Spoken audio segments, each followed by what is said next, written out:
start recording. Austin, thanks for taking the time to talk to Ranken students and potential students. So, you graduated from Ranken in 2018. 2018, and you're currently working at Mastercard. Mastercard, and your job title is a That's a Business Analyst 2 or Technical Product Owner 2. business Kind of split analyst role. 2. And you're working at MasterCard, graduated in 2018. So these are just for my notes. So, yeah, thanks for taking the time, man. If you wouldn't mind, maybe just introduce yourself. Who are you? And, what, when'd you go to, why'd you go to Rankin? And, yeah, just introduce yourself. Yeah, of course. So yeah, I graduated in 2018. I kind of decided to go with Rankin. I've always had kind of a technical passion. I like digging into stuff I don't know, learning how it works, how to fix it. So coding just really made sense to me at that time. I was really interested in software programming. I've done a little bit stuff in the past with website development, but nothing much. So uh, Rankin really seemed like the right choice for me at the time, and I, still absolutely stand by that. Um, Once I got out of school, I did a lot of software development for three and a half years. I enjoyed it, but I kind of want to learn some of the stuff that goes around with like the business process around software development. So I made some gear shifts here and there, but kind of always stayed around development teams. I went to work on my personal communication skills, so I switched to roles such as like a scrum master, product owners, um, people that still interact with developers day to day, sometimes lead development teams. Um, so where those skills are still transferable, but I get to learn new aspects from my career. Nice. So when you graduated Rankin in 18, what was the first company that you worked for, and what was your progression to get to MasterCard? Yeah, I took a pretty wild ride, I feel like. I started at a small, maybe 50, 40 people company. It's called Avila. I think they rebranded to Rollick now. They're out in Fenton. Um, yeah, so it's kind of like a smaller family. It's a very laid back place. And I had actually gotten an internship or an offer for an internship maybe 2 months before graduation. So that was good to have that come through. Um, yeah, so I started there as kind of a database developer, writing a lot of SQL queries, maintenance, got to work with some of their lead engineers on like table design and database architecture. So a lot of cool opportunities in the tech area there with a smaller group of people. And then did you go right to MasterCard from there, or were there Oh, some in right. between? Yeah, so from there, as I said, I wouldn't say burnt out. I just want to kind of expand my skill set, kind of become more of a people person and communications lead. So I took a role as a Scrum Master, as a contract role for 1 year at a place called Assertus in South County. And again, like I said, that's you know kind of branded as servant leadership. How do you work with the dev team, plan their sprints in an agile workspace? You know, and that blends in with communication as well. So did that for a year. I enjoyed it. Then my contract ended. I went to Charter Communications. After that, that was another contract. I did only like 6 months there. I was slotted for a year contract, and I left after 6 months. The workplace there wasn't right for me. It wasn't that good of a role, so it was nothing like I interviewed for. So I decided it was time to get out of there, and yeah, that's when I found a position at Mastercard. So I guess this is my fourth position in my career. And how long you been a MasterCard? About 8 months. Okay. And so, you mentioned you're not exactly, writing code on a day-to-day basis anymore, but you did. That's how you started your career. And so, that's fairly normal, right? A lot of alumni kind of start off writing code all the time, and they say, you know what, your career can take you a lot of different ways. And so your career has led you into a business analyst. And so what does that mean? What exactly is a business analyst? In my experience, I find business analyst is kind of a blanket statement. You could be doing really any end-to-end business uh, function within a company. It really defines on the team and the group you're within that organization. For me specifically, it's more geared towards like tooling and automation for the tools and services we provide to customers. So how do we create new ideas? How do we refine them? How do we get something into live action for improvements to any in service that a customer might use? So a lot of ideation, um, going through the theory of how it could work, and then diving a little bit into technical of what teams need to do what to achieve a quarterly goal. So when you're working with Mastercard, lots of transactions, lots of, so when you're working on these tools, I mean, these are high use tools. I mean, these things are getting hit hard, right? Absolutely. Yeah, we have 100 some odd programs, and it's all very interrelated. So, one service goes down, that can affect 10 other programs. So I'm a little more drilled in on the incident communication for Mastercard. So basically, anytime something happens, how do we effectively inform any stakeholders, whether they're internal or external, within an appropriate amount of time? And one of the big challenges we're facing is being able to relay useful information quickly to those impacted customers. So, looking at a lot of process enhancements and tooling integrations to cut down on the manual process of that. Can you give an example of a time something went down and your service was used to communicate to you don't have to name the customer or anything like that, but can you give an example? Yeah, and there's, I mean, plenty of scenarios. Anybody that's in like the finance world probably heard about like SVB, the Silicon Valley Bank going down. So that's something we had to monitor very closely as we work in conjunction with them, and it can be, a slippery slope if more people are trying to pull transactions out and they have a shutdown service. Um, Bank runs, yeah, that was big yeah, news. yeah, it was. There was a few. It was So it was, Silicon Valley Bank, and there was they all started with like S, I think. There was like yeah, I can't uh, remember the I name. can't remember them all. Yeah, yeah. Yeah, so this wasn't necessarily like a service down or a service interruption, but to internal stakeholders, you gotta let everybody know that we're limiting transactions or whatever the regulation we're putting in place. So they call what we call a TRT is a technical response team, um, and that's something pretty minor, quick. We know there's something we need to do. Let's get 10, 15 people on a call, work the problem, and then the incident communication piece, the kind of team I originate from. We always shadow these calls so we can ingest the technical terms, the what they're doing, any issues they're having, and kind of put that human element to it. So it's not just you know technical language that business owners don't always understand. So uh, digesting, translating that technical piece, and then pushing out to whoever's identified as the need to know. That's pretty cool. That was big headlines this summer, Yeah, yeah, I thought that and was you pretty were interesting. involved. Like the day after we were having calls about it, I was like, wow, Yeah, that's yeah, cool.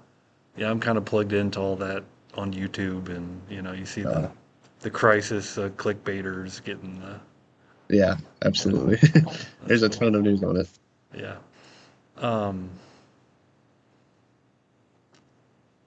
so you kind of talked about why you chose the industry a little bit, so I'll kind of skip over that one. Um,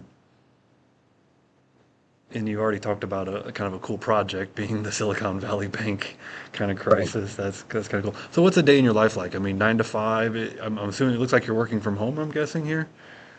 Yeah, with my specific role, I try to go in at least once a week, but there's no real hard restrictions on that. Day in the life, I've kind of graduated from the start of that group was those people I was mentioning that join these calls whenever something breaks. We're trying to figure out what goes on, digest the information, and push it out to the right people. And that's a good place to start in this role, just because a lot of the terms and the day to day, you can't adjust the processes if you haven't kind of lived the painful manual process. So Yeah, yeah. starting from there, then I've graduated into more like, okay, we know there's opportunities to enhance these communication platforms. So what are they? So in the last month or two, I've been very drilled in on kind of senior leadership meetings, pitching ideas of how we could cut down on human touch points, what integrations would provide the most valuable or the most value in the shortest turnaround time. So uh, kind of dialed into the business aspect of our tools and our automation capabilities. How much? So meetings. I'm gathering lots of meetings, trying to improve the processes. Yeah. What else? Yeah. So meetings is definitely right.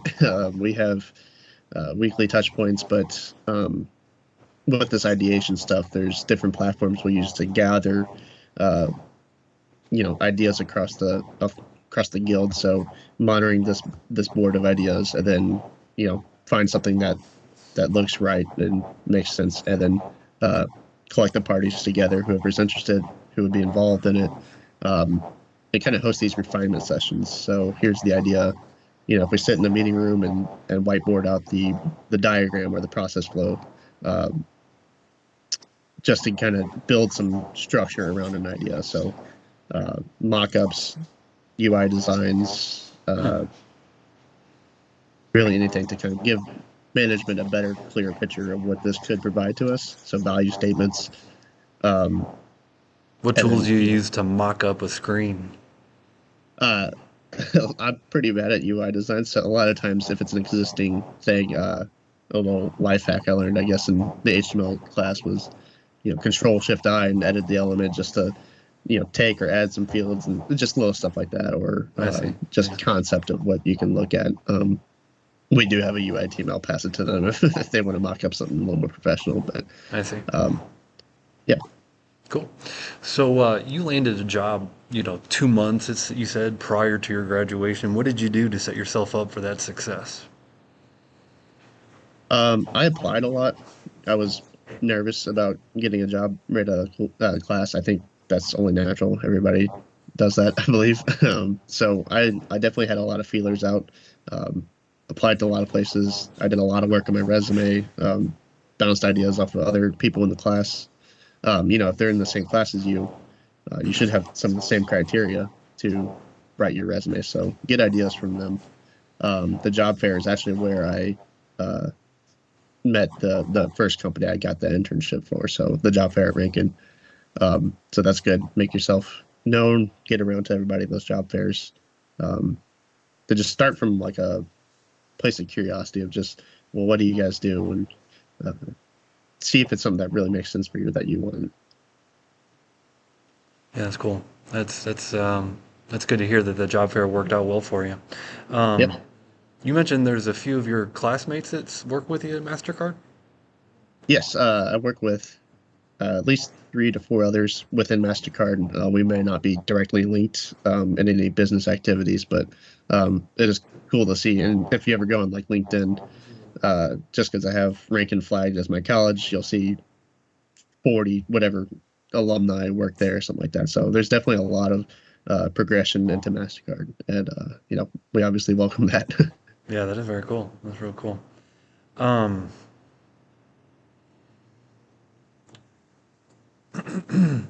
what's the what's the IT job market like from your point of view? Is it a hot market? Is it cooling? What's it look like out there? um, I I feel like for developers, it's still pretty hot. It's definitely always looking for developers and manpower. Um, that being said, like I said, I haven't been in the IT world much, but I know from some of the stuff we design and we're looking at doing, that's you'll hear it everywhere. We need more resources as far as development teams go. So um, it's something I don't imagine dying off for a while. Yeah, very cool. Very cool. Um, if you could do it all over again, say you were starting from scratch, day one as a ranking student, what would you do differently? Um, I would have had more projects that I could explicitly list. I know we've done projects and stuff like that, but I guess I never did it much outside of classwork.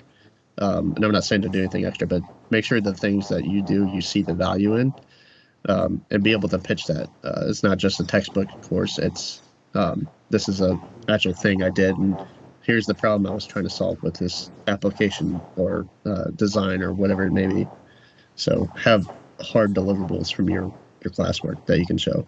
Yeah. because a lot of companies always want to know what kind of projects you've taken on and why. And it doesn't have to be a real case scenario. You can say it was a hypothetical scenario, and I want to see if I could build something to resolve that.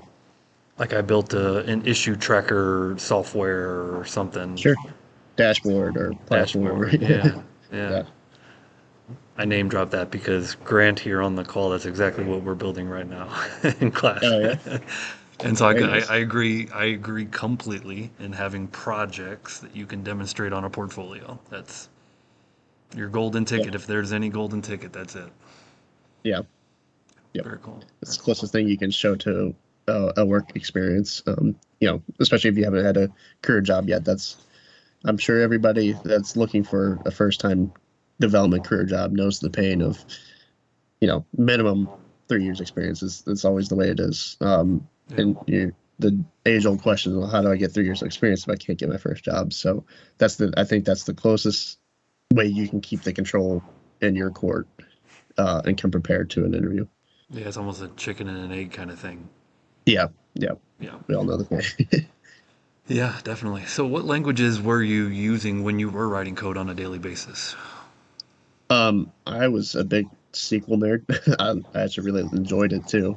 So writing a lot of database queries or setting up new tables and architecture. I didn't do much with like or application software. .NET, Java, didn't really do too much with that. It helped to know it so I could read it when I need to learn something. Yeah. Um, oh, you still got me? Yeah. Oh, my screen just went blank for some reason. Okay. Yeah, outside that, I did a lot of custom email marketing for that first job. So, writing dynamic HTML emails, um, a lot of QA testing for when those emails hit different types of devices, what do they look like, making sure they don't break or make sure they get delivered. So that's HTML based. We did some like Razor script, just because that's accepted by email servers better. Um, Cool. but yeah, Cool. Good answer. Any other tips you'd give to like current students or, potential students? Like what advice would you, I mean, I think you've given a lot of good advice, so I don't know that you have to have anything, but yeah. I'll say I think sometimes it's easy to not get overwhelmed, but just um, worry about what's after the class. Um, and I for sure did that. Was really questioning, is this going to be right for me when I graduate? Or is there going to be spots open? But I would definitely say trust the process and make the most of it while you're there. Because honestly, if I had to write some of the stuff I learned, it would take me a good minute to relearn it. Um, but having that fresh in mind, that's going to be your most valuable time to anybody. So having that soak up as much as you can, and the rest will come naturally. Just trust the process. yeah, it's good. I was talking to Grant literally yesterday about a lot of these topics, and so he was asking me, what can I do to prepare myself for finding that first job and those kinds of things. So it's good to hear that from you. So I appreciate that. Yeah, Yeah, absolutely. yeah.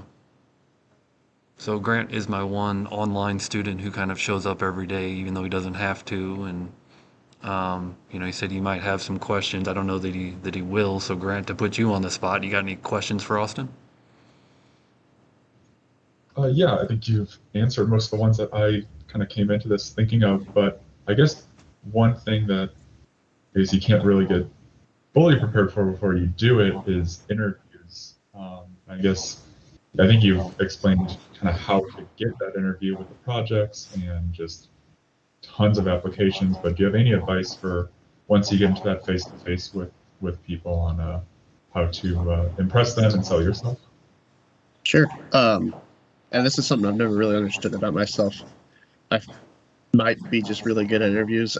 I don't know. I've never felt like I was the best candidate at the table. In fact, I know I wasn't the best candidate at some of those tables. And I think especially in tech, uh, sometimes it's easy to overwhelm yourself with, I'm going to remember everything I've learned over the last 2 years and bring that to the table. And that has its time and its place, but I think going there as a person first.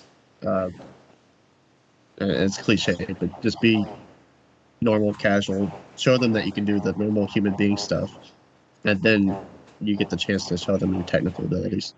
Um, and that's how I've always approached them. Just try to be a friend first, and then learn what they do, and then here's how I can help you. Oh, thank you. Yeah, that was great. Yep. Without getting into the specifics of numbers, about like your salary, but have you,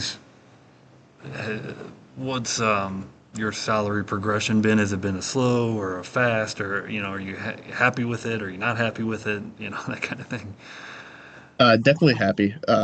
Yeah. So from when I start without specific numbers, as I said, I'm approaching about 3 times what I started making out the gate from Ranken. Um, I guess a bit of advice I would say is I know it's easy to get anxious when you're looking at your first handful of offers you get, um, but I would really stress to be patient and make sure that that role is going to make sense for you. Um, like me, I took the first offer I got, and lucky for me, it worked out to be a great position. But I definitely see people just jump at the first offer, and sometimes you just got to be able to pass those up, thinking there's something better, because you will get more offers. Especially once you get that first job and you start getting that experience, those offers tend to roll in. Yeah.